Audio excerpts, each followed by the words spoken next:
Say yes every day to the world and to your heart. Open up your eyes and let your spirit start. Say yes to the dreams you hold inside. Let your soul be your guide. There you go. Thank you for joining us today for another episode of Wednesday Wisdom. Today, we are joined by the incredible Mike Eising. He is the Chief Compliance and Risk Officer at Ruoff Mortgage. Mike, thank you so much for taking time out of your schedule to meet with us. And on Wednesday Wisdom, we start off with the same question. See, I have learned so much over the years, hearing people's special pieces of advice. Because, we go through life, whether it was our parents telling us things as little kids or our teachers, and then as we go through our careers, we pick up these little pieces of nuggets of wisdom. But some things stick with us. Some things kind of stay in our lives and we apply them to who we are today. And Mike, we'd love to kick it off with you sharing what is that special piece of advice that you have applied to your life? Thanks for having me first. Thanks, Laura, for having me. That's a great question. And I thank you for asking, because that is one of the things that I really, in my position as a chief risk and compliance officer, kind of work the gray areas, right? Of making business happen, but making business good. And one of the things that and it isn't something that it hasn't been really long that I've heard this, but it ties into something I have been saying for years. And I've got a really good friend, his name's Chuck Pollard, and he's the chief operating officer for mortgageeducation.com. So we write education courses together, and we do a lot of fraud and ethics, things. And he has a saying that he told me, and it is, if it takes you more than 30 seconds to find a way around a problem, you're probably going down the wrong path. And what that says to me from where it applies to me is salespeople or somebody or a realtor or somebody saying, hey, yeah, but if we do it this way, we could probably make the deal work. Well, if you're not following the rules and you're spending an awful lot of time on finding a way around the rule, then it's probably best you don't do it. Wow. And where that kind of ties in with me is I'm father of five, grandfather of five. And the one thing that I tell them all the time is you never do wrong by doing the right thing. And they're kind of the same thing, but said in two different ways. One's more businessy, one's more life appropriate. But that's kind of how I have to run, with being the fun police, right? In the compliance area. That's where I have to run. Yeah, and I absolutely love that. And it is so applicable in the realm that you are in, right? And I love how you associate it to just living life in general, right? Because it's not just about the mortgage compliance side. And, it's funny, yes, you and I have been in the mortgage industry for a very long time. And there's very few things that kind of stand out, right? Like absolutely stand out in my career. And something that stood out to me, like to where I can recall it off the top of my head, is I was at a conference in 2021, right? We were just coming back from COVID, early days of coming back to in-person conference. And I will never forget that one of the speakers was a gentleman that went to jail for mortgage fraud. And I remember at first when I read it, right? When I read like who was speaking, I was like, why in the world is the feature keynote speaker a gentleman that went to jail for mortgage fraud? I will tell you, as I said, it sticks in my mind really, really on top, because he got up there and he says, no one starts out thinking I'm going to commit mortgage fraud. What happens is they have that conversation with the realtor. or with some investment group or whatever the example is. And it all starts out with, but Mike, are you sure we can't figure out a way to do this, whatever this is?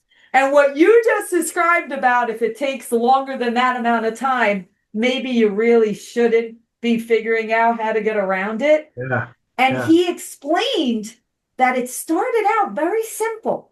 And then it just kept getting bigger and bigger and bigger to where he almost couldn't get out of it by the time it is snowballed.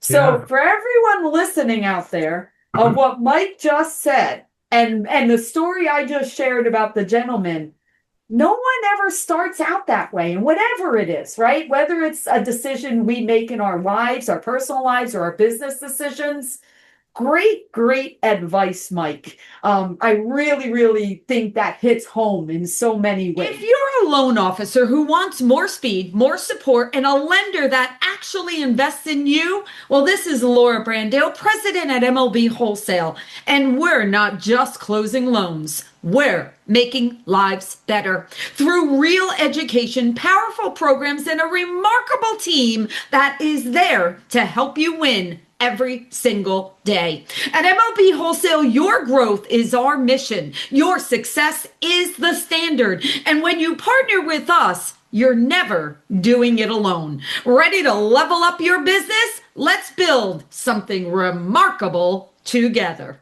You are on. Listen, I see all those certificates behind you. You got a lot of letters around your name of all these certifications and stuff that you have. And you said, trying to be the fun police and all of that. Right. I want to hear your story. Like, we all want to know, how did you get in that side of the business? How did you get there? That's funny. So I started in the mortgage industry at Inland Mortgage, which is now Freedom, the legacy Irwin, and I was 16 years old. Wow. And I started in the original tech piece, microfilming files. I would microfilm files, got paid 3 cents a frame. So that's how I got started in the mortgage business. And stayed there when I went to my first year of college and got a job in construction lending and doing construction draws and builder requests and things like that. And my manager at the time was a CMB. Yep. I didn't know what that meant. I had no clue what that meant. What are but those letters? I knew it was a big thing. He had the old school, this HP 12B. Oh, yeah. He had one of these, these old school calculators, and it was impressive, and I couldn't afford one, and I wanted to be that guy. And he said, when I was ripe age of 19, hey, we have these builders who no one's calling on. Do you want to become a loan officer? I'm 19 calling on custom home builders. And I'm like, sure. I had the whole Dunning-Kruger effect. I wasn't smart enough to know I didn't know anything. So I went out with this false bravado and called on custom builders and got eaten alive, but did okay. We survived. I learned a lot. Yeah. And I originated for years, up until about 2008, when everything kind of went down the tubes. And I decided I need a break from sales. There wasn't any sales going on at the time anyway. So I needed to readjust and refocus. So I went and I accepted a job to write the education courses for loan officers. Okay. At the time, there were no courses written. The legislation hadn't all been passed. The SAFE Act had been passed. Yep. Saying that the states have to do this. And, nationally, we have to have a test. No one had outlines. No one had any idea what we're going to put in the courses. So we just wrote them based on what we thought was going to be needed. And as the outlines came up, we adjusted and got, 50 states and the federal and the all of that done. So that's how I got into I don't want to say legal, the regulatory side of the mortgage industry, and did that for a number of years. And once everybody got their education, their initial education, there wasn't a lot of money in it anymore. Continuing ed isn't really lucrative. So I was told to go find something else to do, and I did. And by that time, everything had kind of crashed into and morphed into, from the SAFE Act, into the big companies having their consent orders. And so you had, your Countrywides, Yeah. they were required to be bought by B of A. You had your Aurora Bank Lehman Brothers, who they were have to go through some things, and JP Morgan Chase. And so I was brought into Lehman Brothers to do their foreclosure remediations. Okay. So was this a good foreclosure? Did you robo sign it? What was it done properly? And if not, do you give money back to the customers? Do you give them their house back? What do you do? So that's kind of my entree into credit risk was fixing all the things that people had done wrong. Yeah. I didn't learn by what everybody did right. I've learned by, oh, we shouldn't do this. Oh, we should probably put a roadblock in here. And then I was brought in, after that was done, I was brought over to JP Morgan Chase to work in their servicing area. They had some issues with foreclosing on active duty service members. So I was brought in to help make sure that we were following the consent order and fixing things up that way. Yeah. So from there, it just kind of morphed into, he's a compliance guy now. And I'm like, I'm not sure I am. I'm a mortgage guy who does compliance. Yeah, I was going to say, do you think it made it better for you to do the compliance side because you understood, number one, how to be an originator, right? You understood the origination side. And then, of course, the second part of it, you learned from the mistakes that other people had done. So do you feel by having those pieces of experience and knowledge was actually made it a smoother transition to going to the regulatory and the compliance and the risk side of things? Oh, for sure. Because you need to understand the why. Yeah. You have to understand the why. Why do we do it this way, and why are they asking? The one thing I always tell my salespeople, my compliance people, and every talk I ever do is we're here to do loans compliantly. The first part of that is we're here to do loans. I'm not here to say no. I'm here to help you let's find a way to make this loans, but we have to do it compliantly. Of course. And I think having that origination and operational background really does help because, even in my position now, a lot of what I do is help structure loans. We help put deals together. This sounds weird to me. Does this sound right to you? Or those kinds of scenarios, breaking 4 parcel units and putting them into one. Yeah. So we can get a deal done. All that kind of the weird, unique deals. Love them. Do them all day long. I kind of equate. I joke about the fun police, right? But I like to kind of equate what we do in compliance and risk and QC is we're the bumpers on the bowling alley, right? If you throw the ball and you hit the bumper, you can still get a strike and you can still do really, really well. We're here to help you get there to the end. But if you throw the ball so hard that you jump into the next lane, I can't help you anymore. You're out of my area. And that's the fraud. That's the misrepresentations and things. And what you said is exactly correct. In every fraud case I've come across it wasn't, I wake up today and choose violence. I don't wake up and choose fraud. A lot of them are, oh, my borrower can't get their bank statement, or it isn't showing 30 days. Maybe I'll just change a date on it. And it isn't more or less the borrower couldn't get the loan. It was easier to do it the wrong way. The path of least resistance. Yeah. And then you're like, oh, I got away with it once. That's right. Twice. And then pretty soon, you've got a W-2 printer on your home computer. And all of a sudden you're in felonies. And that's a really bad place to be. And if you could just get a new loan officer and explain to them in the very beginning, it's not worth it. I've put people in jail. Yeah. I've had people go to jail. I've had consent orders. I've sat through the deposition. It's not fun. You don't want to go there. You're not prepared for it. No matter how old you think you are, you're not. And we're in such an interesting time. I mean, I can remember 15 years ago when people were like, oh, with just certain computer programs, people can change things on documents. Well, now we're in a situation that our loans are being run through AI that can spot something that is off, like better than any human will Yeah. ever be able to do that. Yes. And if anybody thinks that's not going to be picked up, they're mistaken. They are absolutely mistaken. And this is going to be the normal realm of the future, right? So although, yes, 15 years ago, maybe people were using Adobe to create things or Right. whatever, not that, don't, yes, you can still do that today, but the AI is going to pick that up so fast and so easily that bottom line, don't ever think about it. Don't ever contemplate anything and don't associate with anyone that would, because Right. it just is not going to end well. Now, Mike, let's go down the road of risk, right? Yeah. Okay, here we are, 2026, right? I mean, I can't even believe us saying that year. It's just Right. blowing my mind. Like when me and you, obviously, we've been in the industry a long time. And when you speak about 2008, I had started a new company in 2007. That's the company I built.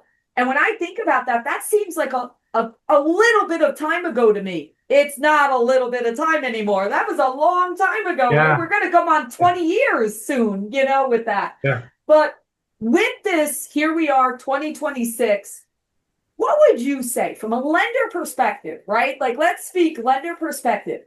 What do you think are some of the areas to be most aware of from a risk standpoint, right? Just those things to just make sure we got those spidey senses up and paying attention and having conversations about. What would you say a couple of those things would be? Well, you've already touched on one. Okay. Is the document recognition and the ocular character recognition of scanning documents and then being able to do something with that data intelligently, which would be your AI. A typical mortgage company is going to QC what, 10% of their loans? Yeah. Well, for me, if I was a malicious actor, if I knew that I had a 90% chance of my loan not being really scrutinized, that's a whole lot better chances than going robbing a bank, right? So that means from a QC standpoint, I'm not looking at 90% of the loans as closely as I would those 10. Yeah. So where does AI play into that? Well, you can scan all of your bank statements, you can scan all your pay stubs, your W-2s, your tax returns, and look for the anomalies in the characters. You can check the math on your bank statements. That's where 90% of my fraud I found is in the math. Yeah. I agree with you about that. Yeah. Yeah. So that's a really big area, and we're always playing catch up on that. That's just the way it is. Voice cloning. That's a really big, I know for wire fraud. Yeah. Getting real-time data on your title vendors and real-time wire instructions and validating those through a third party, that's huge. That's a big deal. But I think in speaking with industry leaders in what I do is one of the things that we're seeing more of is amateur landlords. Okay? We're calling this the new stated income, where you don't sell your house and you've never rented a house before, but all of a sudden you have a contract to rent your house and it's conveniently just enough to get your DTI to work. That's where we're seeing fraud is in those. That's where we're seeing the patterns.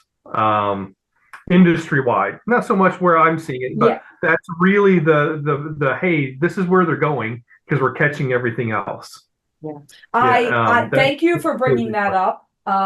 Everything in my experience of what I'm seeing right now, spot on. Like, I totally agree with you on all of those points. So let me take the last thing you said about the amateur landlords. Okay, let's focus in on that, because I do agree with you. That is increasing. That level of risk is increasing across the entire industry. And we all know there are certain pockets of geographic areas that are very dangerous, where you really need to be careful. So what's your recommendation to the lenders out there, the leaders that are listening? What's your recommendation of what some of the things they should put in place or check into or review to protect themselves to have this awareness, right, for their organizations?